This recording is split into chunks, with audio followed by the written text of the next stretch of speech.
Welcome back to another Halo Infinite weekly update. Today, we're going to talk about how 343 just released a hotfix that addresses desync, how you can get free cosmetics from watching the Halo Championship series over on Twitch, and why Tactical Ops didn't launch this last week. Let's get into it. 343 just released a very in-depth update on Halo Waypoint, demonstrating how desync is visualized in-game on the player's end and the servers. This explains that whole getting shot around corners issue that a lot of players have been complaining about since release. Halo Infinite is by no means the only game to have this issue, but I can't think of another company who has openly discussed why it happens and what it really looks like.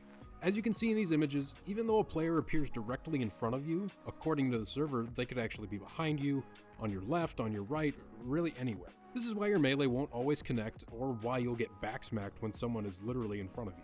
And in the case of getting shot through walls or around corners, the server hasn't registered that you've made it behind cover yet, and on the attacker screen, you could still be in their line of sight. Latency and desync all come down to a delay between your input and the server receiving that input. So when you factor in all of the other players' connections, what region their connection originates from, their movements, who shot first, all of that, the game has to decide which input to favor. In the case of Halo, the server favors whoever shoots first, and I'm not going to go much further into that because they mention rewinding time and they explain the math, so go read the article if you really want to, but the moral of the story here is that they're looking to mitigate this issue by prioritizing who you match with. The recent hotfix will now prioritize your match to be made with local servers rather than just connecting you to any queued up players around the world.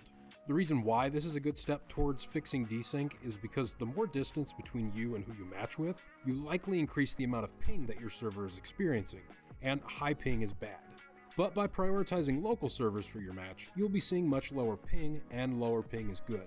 Response times will be more consistent, input should generally be handled equally, etc. I can't speak for the isolated regions like Australia or Asia though, but 343 does claim to be seeing promising results on their end. You would think that this adjustment would hike up match queue times, but I think the priority for this fix is rather the quality of matches rather than the time it takes to find a match. Hopefully you've seen some improvements on your end, but I haven't personally, so if you have, let me know in the comment section below.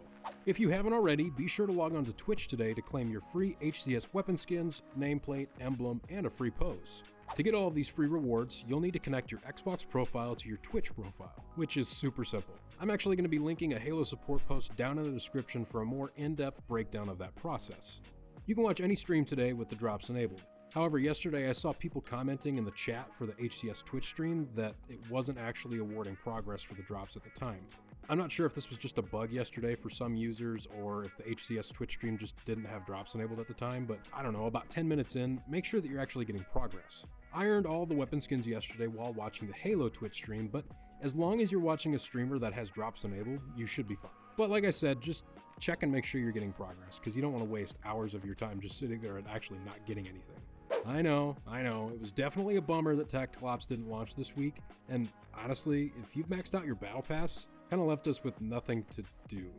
So if you're someone who saw the leaks indicating the event would release this week, myself included, I know how disappointing it is to want new content and just not get it, especially when it comes to the Mark 7 core. I know it's looking pretty bare out there with only a couple items really accessible, and let alone items that are for free, but yeah, it's kind of it's just a bummer all around. I can't stress enough how skeptical you should be when using leaked content as news though, because speculating is one thing, but when using code off of Halo Waypoint, like most data miners do, it's apparent that dates can change literally right up until the weekly reset date. Community manager Unishek was also aware of that speculation and said over on Twitter that any event launch will be announced officially by 343. And with data miners now saying that the event will be released instead on March 8th, I would take that with a grain of salt. Tactical Ops may actually release on the 8th, but it also might be earlier or later. It's tricky to know. All we know for sure is that we can look forward to 343 announcing the event's launch at some point in the next few weeks. Alright, that wraps it up for today, guys. As always, if you like the content that I make, please be sure to like the video and subscribe for more Halo Infinite weekly updates. Look guys, I'm not sure if there's ever going to be a consistent release date for these videos, but all I can say is I will try and post an update at least once a week. So, thanks for your patience as I kind of figure this out. With all of that said though, thank you so much for watching, and I'll see you back here next week for another Halo Infinite weekly update.